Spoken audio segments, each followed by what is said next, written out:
السلام عليكم، ازيكم؟ عاملين ايه؟ يا رب تكونوا بخير. صلوا على النبي عليه افضل الصلاه والسلام. ان شاء الله النهارده فيديو جديد. كل سنه وانتم طيبين ورمضان كريم. هنعمل مع بعض النهارده بقى حلويات كده من حلويات رمضان. رمضان كل يوم كده عايز حلويات. هنعمل مع بعض النهارده بقى الجلاش بالكريمه او الجلاش بالقشطه الكدابه. نعمله بطريقه حلوه كده وبشكل جديد، يعني غير المعتاد. تعالوا نشوف هنعمله ازاي مع بعض. بس اتمنى لو انتوا جديد عندي في القناه اشتركوا فيها، فعلوا الجرس عشان كل ما انزل فيديو ان شاء الله تتفرجوا عليه. تعالوا نقول بسم الله ونبدأ الفيديو بتاعنا. اول حاجة هنجيب الصينية بتاعتنا. الصينية بتاعتي كان مقاسها مقاس 30، وجبت نص كوباية من السمنة السايحة، وبدأت كده ان انا ادهن الصينية بتاعتي كويس جدا. وعندي نص كيلو من الجلاش. تمام، هبدأ اخد ورقتين ورقتين كده زي ما انتم شايفين، وهبدأ ان انا ارص الورقة عندي، بس هسيب ربع الورقة كده من بره زي ما انتم شايفين كده. وما بين كل ورقتين هدي مسحة كده بالسمنة. هفضل اكرر كده لحد ما اخلص، يعني لفة الجلاش كلها، بس هسيب منها حوالي 4 أو 5 ورقات بالظبط. تمام كده. بصوا كل مرة بعمل في مكان غير اللي عملت فيه قبل كده. بصوا الطريقة سهلة جدا. عايزة اقول لكم ان هي مش هتاخد معاكم وقت، وهتكون جاهزة معاكم وحاجة حلوة كده يعني وسريعة. بصوا كل ورقتين بديها مسحه كده من السمنه، مسحه كويسه. هي الكوبايه اللي انا مستخدماها دي كوبايه قهوه على فكره، يعني بمقام كده نص كوبايه من الكوبايه العاديه بتاعتنا، يعني حوالي 100 جرام. تمام كده. وكميه الجلاش دي كانت نص كيلو.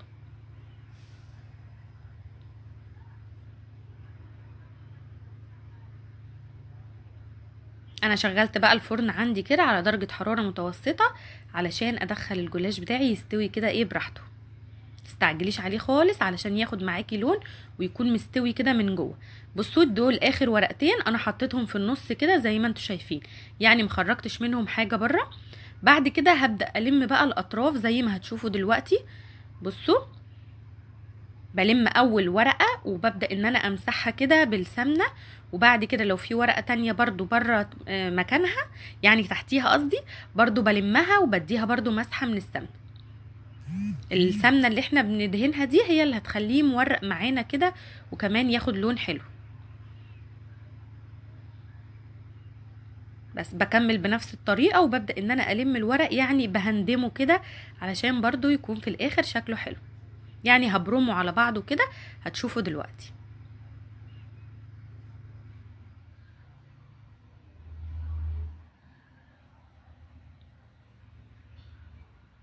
بصوا ببدأ لو في اي اطراف علشان ما تتحرقش كمان معايا في الفرن، ببدأ ان انا ايه اسكنها او ادخلها كده يعني في الجلاش من تحت كده. تمام كده. بصوا زي عملت حرف كده علشان لما نحط بعد كده القشطة بتاعتنا او المهلبية فما تخرجش بره. تمام كده. بدي كمان مسحة كده من السمنة. السمنة اللي هتتبقى معانا في الكوباية هقول لكم هنعمل بيها ايه دلوقتي. كده هدخل الصينيه دي. بصوا بقى علشان لو في بنات صغيره بتتفرج عليا، الصينيه دي الخامه بتاعتها مش ألمونيا، هي صاج كده، صاج مجلفن. فلما بنحطها في الفرن ممكن تتلسع معانا. انا بعمل ايه بقى عشان بتبقى خامتها كده ايه خفيفه؟ بحطها في صينيه تانية ألمونيا، بحيث ان هي الحراره ما تبقاش واصله لها قوي فتتحرق معايا بسرعه. تمام كده. بس دي معلومه كده عشان ايه لو في حد بنات صغيرين بيتفرجوا علينا. بس كده الخمس ورقات بقى. بصوا انا قطعتهم كده بالسكينه زي ما انتم شايفين قطعه صغيره، وهجيب بقيه السمنه اللي هم حوالي 3 معالق ولا حاجه، وهبدا ان انا اضيفهم عليهم واغلفهم كويس بالسمنه، وهدخلهم برضو الفرن ياخدوا معايا لون ذهبي علشان هنزين بيهم بعد كده. هي احسن اصلا صواني للتسويه بتبقى الصواني الالمونيا. انا بحب الالمونيا جدا في الكيكات والحاجات اللي زي كده، الصراحه بيطلع نتيجه حلوه جدا. لكن عشان التصوير وكده ساعات بنحتاج بس ان احنا نغير كده. بس كده تمام. تعالوا بقى نعمل الكريمة او القشطة الكدابة. حطيت كده معلقة من الدقيق، وهحط عليها دلوقتي معلقتين كبار من القشطة.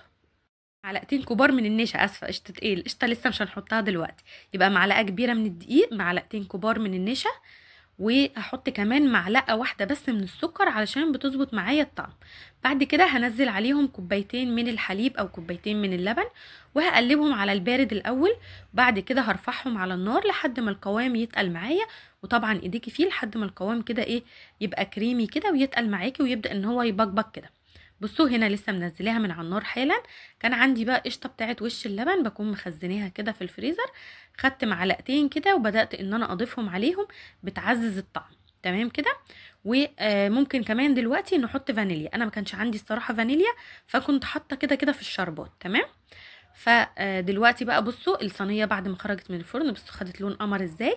جبت بقى شربات تقيل وببدا ان انا اسقي الجلاش عندي بعد ما خرج. الصينيه بتاخد قد ايه؟ بتاخد كوبايه من الشربات التقيل، مش تقيل قوي، شربات يعني وسط شويه. تمام.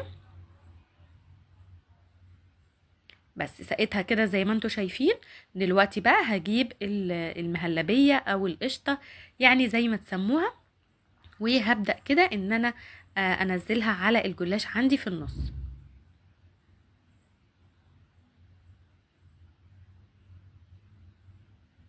هسيبها بس دقيقة كده ان هي تبرد، او يعني وشها يشد معايا، عشان لما اجي ازينها كده بالجلاش بقى اللي احنا عملناه مع بعض ما ايه يعني ما يطرش قوي معايا. تمام. بصوا الجلاش اهو اللي احنا حمصناه او ادينا له لون ذهبي كده في الفرن. هاخده بقى وهلف بيه كده على الصينية. بصوا انا هنا بقى ايه غيرت الصينية وحطيتها في صينية تقديم كده علشان يكون شكلها حلو. وهاخد بقى الجلاش اللي احنا مقطعينه وهبدأ ان انا الف بيه على الصينية كده. بصي اوعي ايدك يا بنتي، اوعي ايدك يا بنتي، مخبيه التصوير. معلش ساعات ما بكونش واخده بالي ان انا مثلا ايدي ممكن تكون مخبيه او مداريه كده الكاميرا وانا بصور.